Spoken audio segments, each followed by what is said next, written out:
Napoleon said, number one, a leader needs unwavering courage. And I don't know if I totally agree with the unwavering part of this or not, because sometimes our courage does waver a little. You know, bend but not break. You know, courage mounts up, and then sometimes we have the doubts that creep in, and we reach a little deeper to find that courage that overcomes our doubts and our fears. So I would probably debate a little bit with Napoleon on this unwavering courage, because sometimes courage does waver. But as long as it stays, as long as in the end there it is to serve you, the courage to do what you didn't think you could do, the courage to step into territory that might be a little unfamiliar, the courage to talk to somebody you don't know, the courage to attempt conducting a meeting, the courage to give your first testimonial, the courage to, you know, solve problems you couldn't solve before, that kind of courage.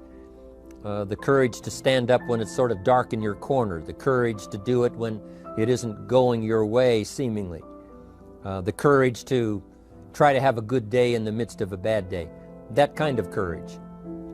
Wavering a little at times, yes, because we all have doubts that attack us, we all have small fears that creep in.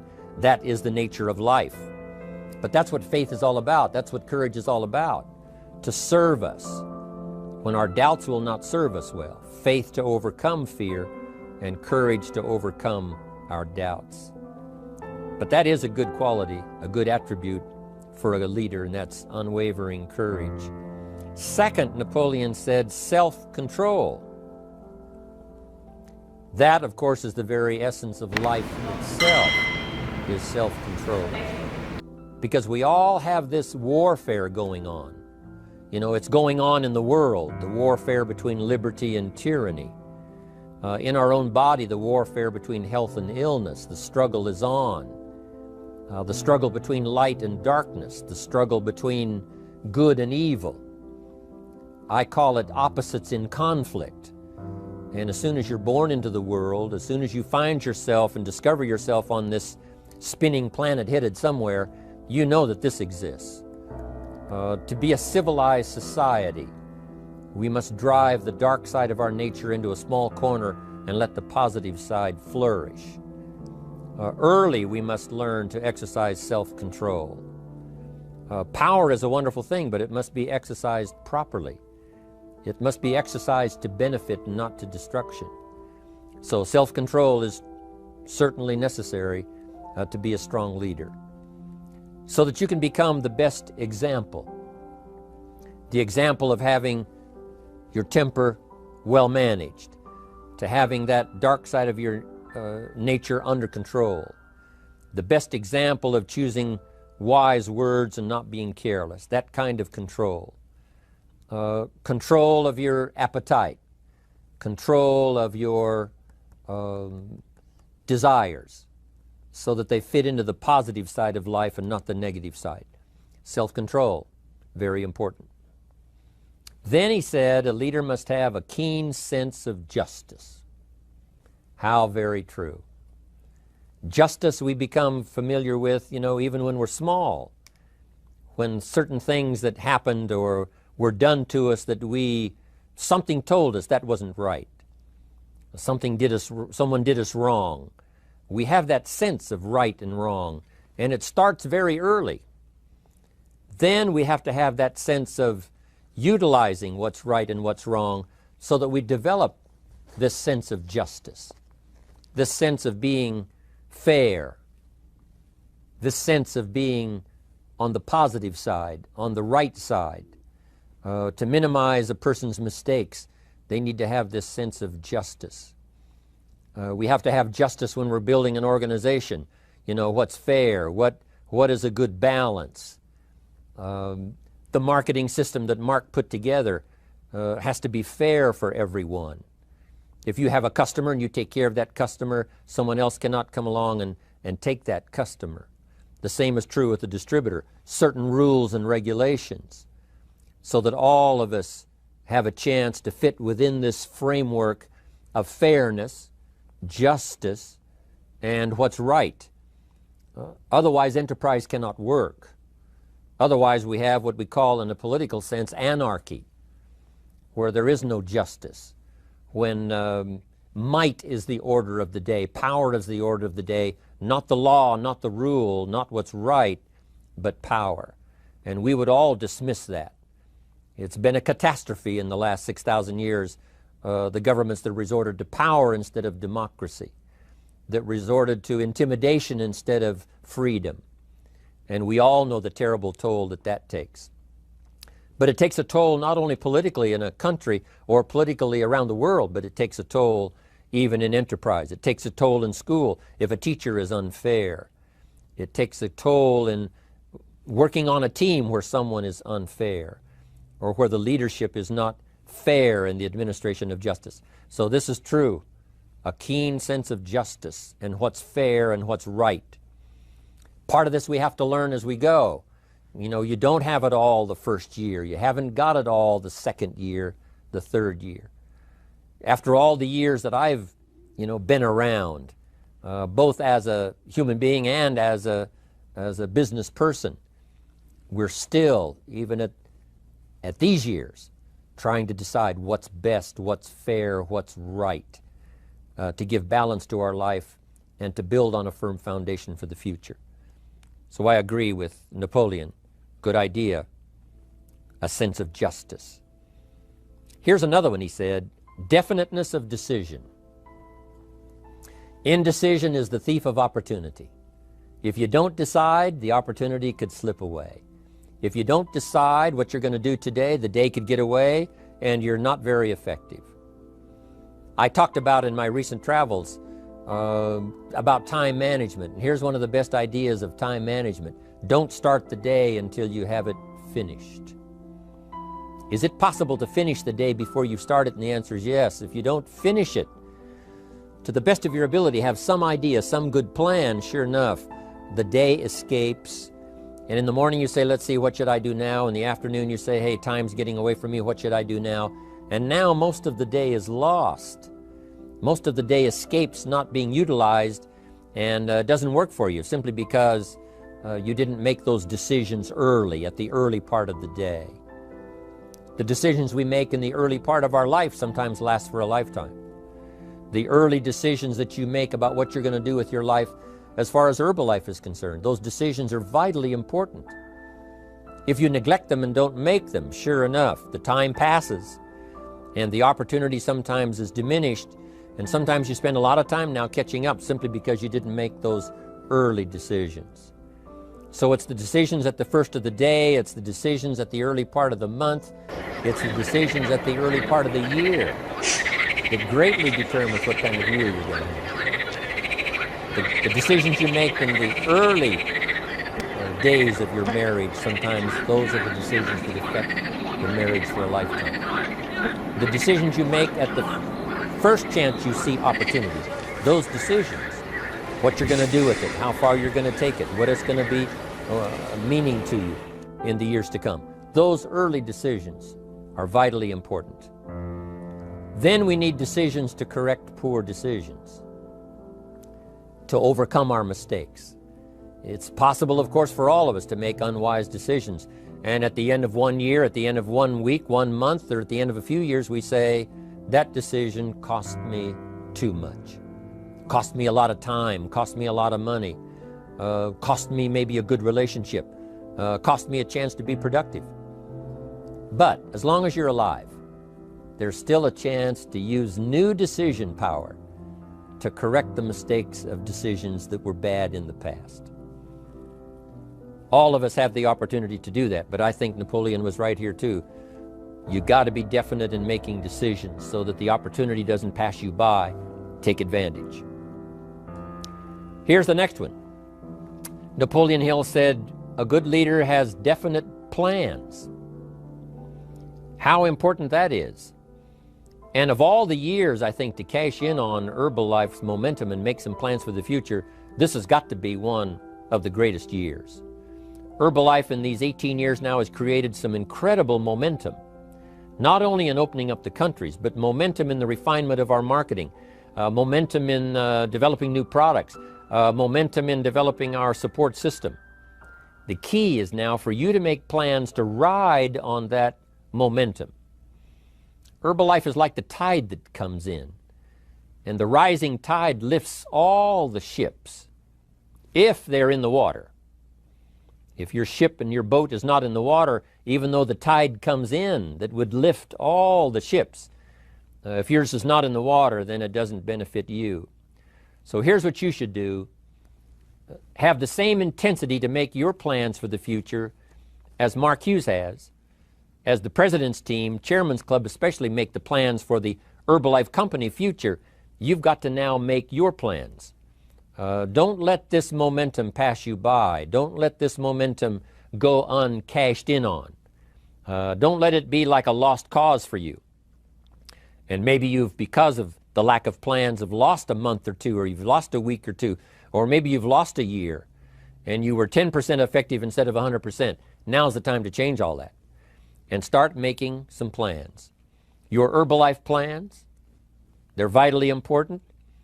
You might as well cash in on the Herbalife plans for world expansion, the Herbalife plans for expansion within your country, the Herbalife plans for the expansion of the business, the incentives.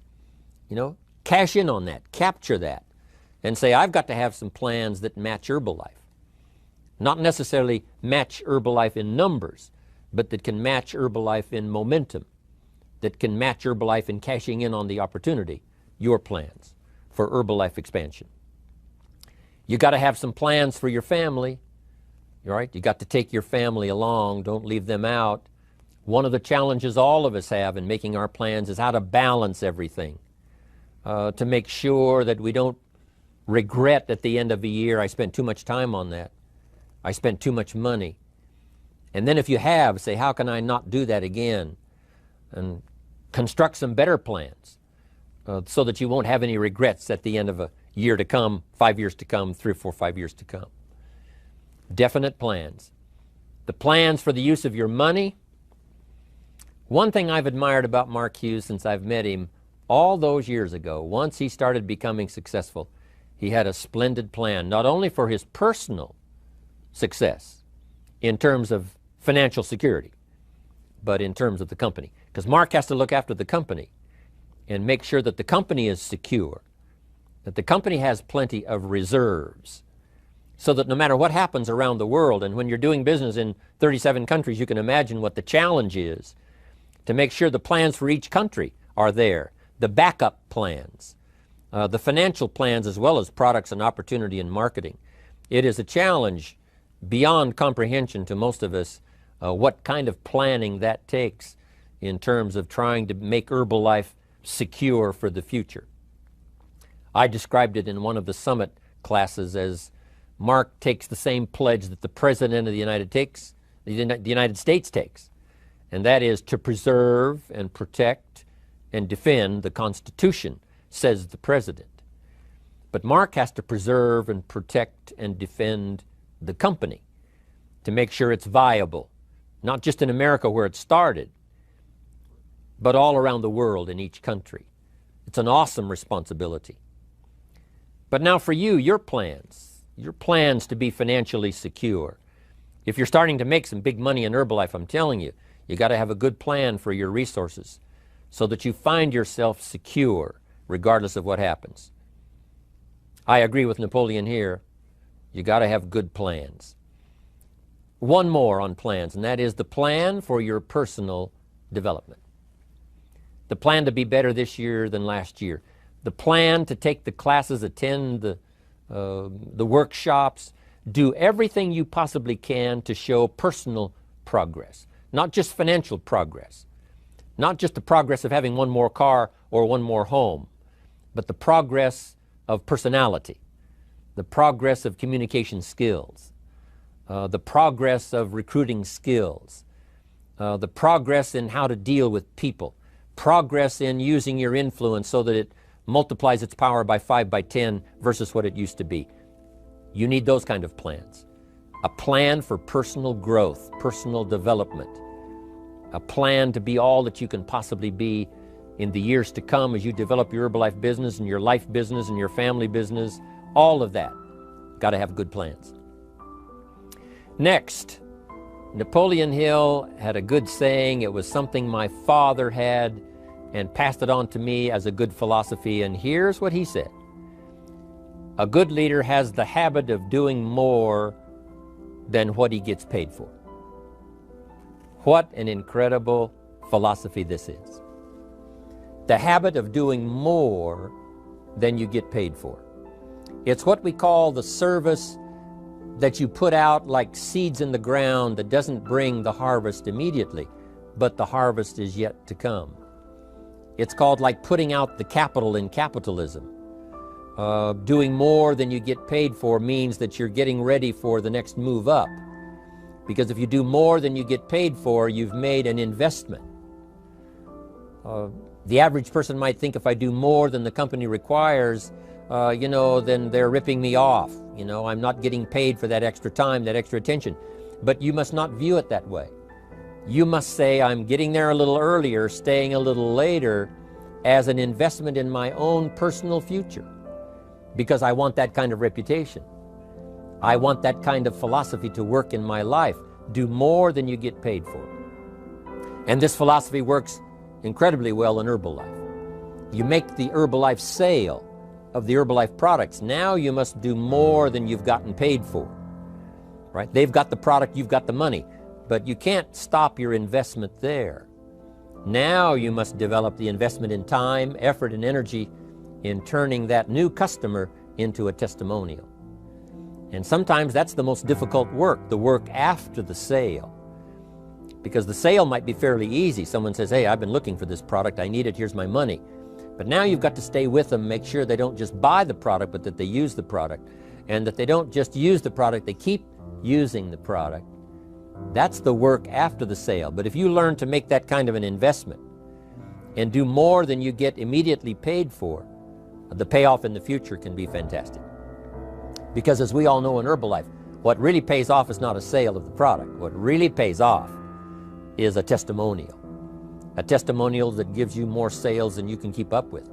A testimonial that takes you places you could never go by yourself, introduces you to people you'd never see on your own. That kind of investment is so powerful. So you do more than you get paid for up front. It's happened for me, making the investment. When I first started lecturing 36 years ago, I talked to high school classes, college classes, service clubs, and I gave it all away. I went and talked for free.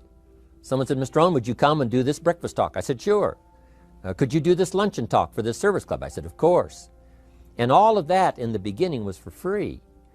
Primarily because I'd made my fortune, I didn't need the money, but I did it for free, but look what it's made for me by giving that kind of service in those early days.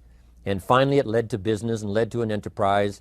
And I was giving the seminar all those years ago here in Los Angeles, and Mark Hughes was in my audience. So what you don't get paid for, don't worry about that. Just render the service with the vision of the future that it'll come back multiplied if you have this kind of habit, this kind of philosophy. Next, Napoleon Hill talks about personality. You need a pleasing personality. There's many parts to your personality. One is your working personality. The kind of behavior, the kind of attitude that you need, especially in the public. Some things you can kind of get by with, being a little careless, maybe in private, but in public, where it counts so much in your paycheck, it counts so much in building your business for the future, your own personality.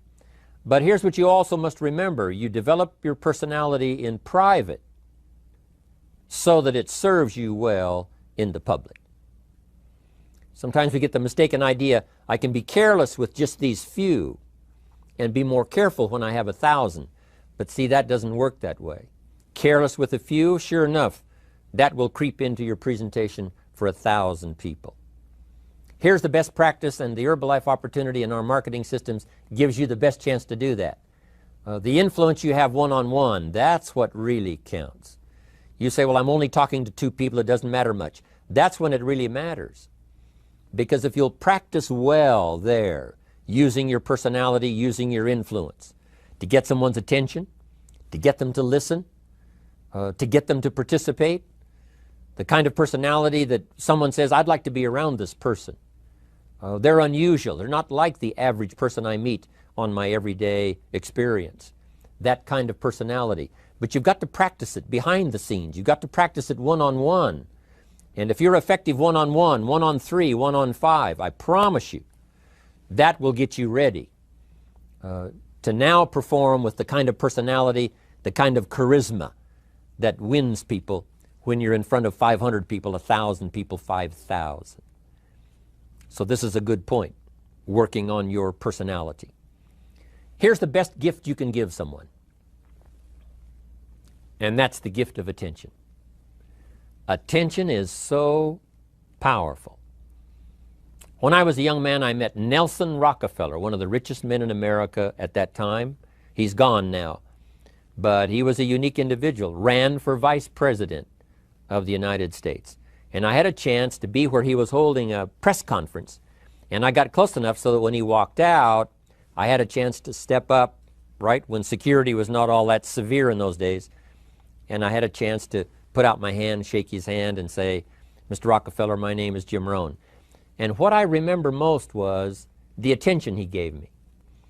With the lights of the cameras around and everybody all around, he looked right at me and said, Jim Rohn, where are you from? I said, Idaho. He said, I really like Idaho. It's one of my favorite states in all of the country. And for just a few seconds, he gave me his attention, shook my hand. I'll never forget the handshake, right? One of those multi-million-dollar handshakes. But I'll never forget that personal attention he gave me, just for a few seconds. It was powerful. Made an impression on me that's lasted until this day. That's why I remember to tell the story. So, same thing you can learn to do. Utilize your personality, utilize your influence, give people the gift of attention. Here's the rest of my list now as we finish up. Next, Napoleon Hill said a leader needs sympathy and understanding. We have to develop that early in our lives. All of our lives, we have to look at those that are less fortunate than we are, those who need a helping hand, and especially now we learn to look at those who need an opportunity, those who need a change in their health, those who need a change in their life and in their lifestyle. It's this kind of sympathy and understanding that drove Mark Hughes to construct the company. It took that kind of understanding, that kind of sympathy, that kind of deep emotional feeling. Then Mark understood what it meant to be poor. He understood what it meant not to have. He understood what it meant to be short on finances, on resources. He understood what it meant to lack, full formal education. He knew all of those lacks. And instead of crying about it, he said, what I will do is change it for myself, and then I'll help other people that have the same challenge. Lack of education, lack of the money, lack of the resources, lack of good health, faced with all kinds of difficulties they can't solve. I'll get mine solved, and then I'll be strong enough and have the skills to where I can help other people. That kind of leadership quality is so powerful. That kind of understanding. Here's the next one. A leader must have, Napoleon said, a mastery of the details. How very true. All can be lost with just a couple of missing details. On the trip to the moon, everything has to work, right? There's several thousand moving parts. There's several thousand pieces to the project of getting to the moon and coming back, and all of them have to work. You can't have 10% of them working, 90% or 80%. They've all got to work. And then there's the backup systems for something if something goes wrong to back it up. That kind of mastery of detail is so vitally important. But here's what else to remember as far as Herbalife is concerned. The drama is in the details. Someone says, I lost 30 pounds. Well, 30 pounds is 30 pounds, but that's not the drama. The drama is, where were you before you found Herbalife? How did you feel? What kind of circumstances? Now someone begins to give us some of the details. And then after they've lost the weight, now how they feel, now their self-confidence has been restored. Now they feel better about themselves. The drama is in the details. But this is also important in the details of your day, the details of your business, the details of good communication. Master the details. Good advice, Napoleon Hill. Now here's the next three. Willingness to assume full responsibility. All of us have been taught that, especially these Herbalife years, to take full 100% responsibility. Mark Hughes says, what happened to me might not have been my responsibility, but what I do about it is my full responsibility. I've had some things, some people did me wrong. In his first couple of business experiences, he was done wrong. Some people ran off with the money. He was left holding the bag. But he said, that's what happened. And I was not responsible for what happened. But I am responsible for saying to myself, now, what am I going to do about what's happened? If a hailstorm destroys the farmer's crop, he wasn't responsible for that. But his responsibility now begins when the hailstorm is over, when he asks the question of himself, what should I do now?